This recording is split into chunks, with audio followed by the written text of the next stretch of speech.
You're listening to an archived Cabral Concept podcast. After listening to this show, check out the most up-to-date podcasts available at stephencabral.com/podcasts or search directly on iTunes. And now, welcome to the Cabral Concept, where board-certified naturopath and integrative health practitioner Dr. Stephen Cabral shares how he was diagnosed at the age of 17 with a life-altering illness and given no hope for recovery. It was only after studying and traveling all over the world did he discover how to combine ancient Ayurvedic healing practices with state-of-the-art naturopathic and functional medicine to fully rebalance the body and re-energize it with life. It's time to discover how to get well, lose weight, and finally feel alive again. And now, here's your host, Dr. Stephen Cabral. Welcome to Cabral Concept. I'm Stephen Cabral, and today I want to go through how not to waste your time when exercising.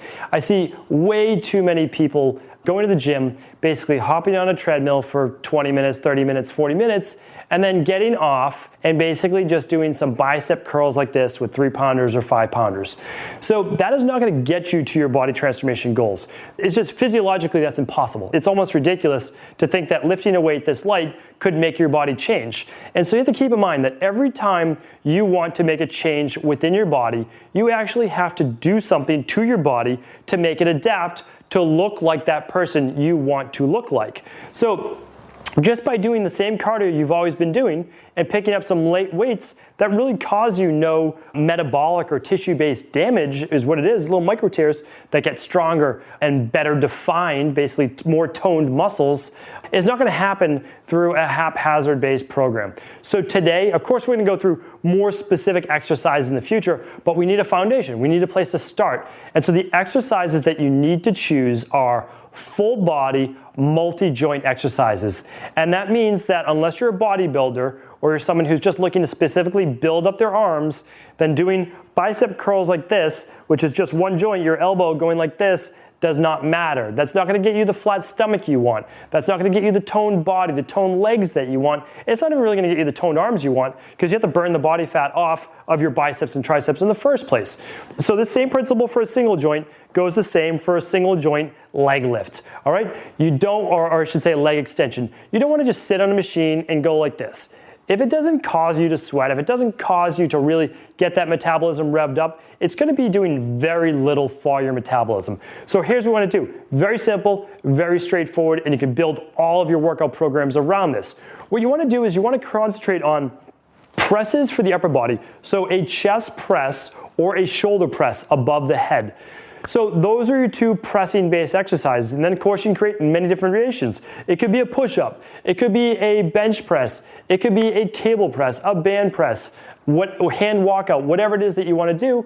And then you find the opposing exercises to that, which would be a pull down, and then it would also be some type of row. So what you're doing with those is you're working the antagonistic muscle groups. That just means the opposite, okay? So you're doing a pull down, and so you're pulling down your shoulders. So you're basically pulling together your scapula, and you are now doing the opposite of a shoulder press. Okay, when you do the row, you're opening and expanding your chest, and now you're working your back muscles, part of the posterior chain for posture. Very, very important. Okay, now what about for the legs? So that's basically your whole upper body. You can come up with thousands of different variations for those exercises. For the legs, you have 4 basic movements, okay? You have a squat. So you're sitting down, chest up, and squatting down.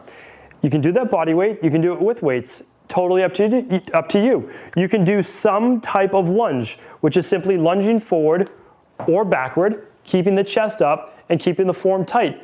You want to keep the weight off of that knee that lunges forward. So then you have a squat, you have a lunge. The third exercise is some type of deadlift, like a Romanian deadlift. You want to stretch your hamstrings, stretch your glutes, keep your back neutral so that you don't round out. So that's our third exercise, third part of a leg exercise. And then the fourth one is going to be a step up. So I don't have a step right here, but you're basically going to put your foot up on a step up with weights or no weights, and that is your fourth type of main exercise. So if you create a program around those upper body and the lower body exercises that I just talked about, you're going to be doing open chain exercises. That just means standing up basically, not compressed in a seat like at the gym. You're going to be using at least 33% more muscle, which means more metabolic fire, the better ability to burn calories after your workout's over. And then after that, at the very end, if you want to add some of those bicep curls or tricep press downs, or even some abdominal work, core work, chops, anything like that, those are fantastic. And you can do that as kind of like the detail work at the end. If you want to change your body, you need to give it exercises that are actually going to force it to change. There's a principle behind this. It's called specific adaptation to imposed demands. And that means if you want your body to change, you need to give it a reason to change. And some cardio work on a treadmill and some light bicep curls are not going to cut it. So I hope this got you on the road to kind of planning a workout or looking for a workout that's going to get you the results that you're looking for. We'll be back real soon with more training advice on the Cabral Concept. Ever wonder what the best sauna, blue blockers, sleep trackers, wake lights, salt lamps, or other health gadgets are? Or what about the top non-toxic mattresses, sheets, soaps, bath products, toothpaste, and cookware? Or would you like to know the cleanest choices for hemp parts, meal delivery services, supplements, and much more? I personally curated, researched, and now created a resource page of all of my top picks that continues to grow each week. These are the exact products I use in my own life, with my family, in my private practice, and they're the ones I trust. To find out all of my up-to-date recommendations and all the details, simply head on over to stephencabral.com/resources.